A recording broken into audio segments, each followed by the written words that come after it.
ഈ കോൺഗ്രസിനുള്ളിലെ അടികളൊന്നും തീരുന്നില്ല. പത്തനംതിട്ട കോന്നിയിലേക്ക് നോക്കുകയാണെങ്കിൽ കോന്നിയിൽ കോൺഗ്രസിനുള്ളിലെ ഗ്രൂപ്പ് പോരിനെ തുടർന്ന് നേതാക്കളുടെ തല ഫ്ലെക്സ് ബോർഡുകളിൽ നിന്നും വെട്ടിമാറ്റിയിരിക്കുകയാണ്.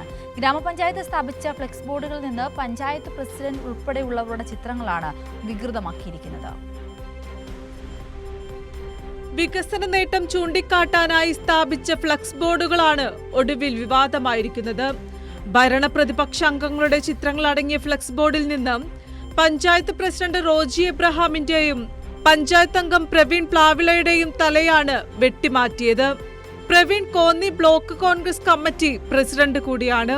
ചിത്രങ്ങൾ വികൃതമാക്കിയത് കോൺഗ്രസിനുള്ളിൽ ഒരു വിഭാഗമെന്നാണ് ആരോപണം. കോന്നി ഗ്രാമപഞ്ചായത്ത് സെൻട്രൽ ജംഗ്ഷനിൽ പുതുതായി സ്ഥാപിച്ച ട്രാഫിക് സിഗ്നൽ ലൈറ്റുമായി ബന്ധപ്പെട്ട ഫ്ലക്സ് ബോർഡുകളിലാണ് തല വെട്ടിമാറ്റൽ നടന്നത്.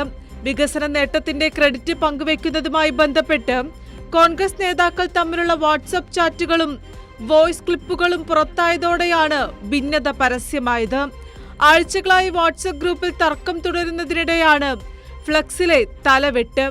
മുൻ പഞ്ചായത്ത് പ്രസിഡന്റ് കൂടിയായ സുലേഖ ഉൾപ്പെടെയുള്ളവരുടെ വാട്സ്ആപ്പ് ചാറ്റുകളാണ് പുറത്തുവന്നത്. അതേസമയം വികസന മുരടിപ്പ് മറച്ചുവെക്കാനാണ് കോൺഗ്രസ് നേതാക്കൾ ക്രെഡിറ്റിനെ ചൊല്ലി തർക്കമുണ്ടാക്കുന്നതെന്നാണ് LDF അംഗങ്ങളുടെ നിലപാട്. ആഴ്ചകൾക്ക് മുൻപ് ഭരണപരാജയത്തിനെതിരെ LDF ശക്തമായ പ്രതിഷേധവും നടത്തിയിരുന്നു. കൈരളി ന്യൂസ്, പത്തനംതിട്ട.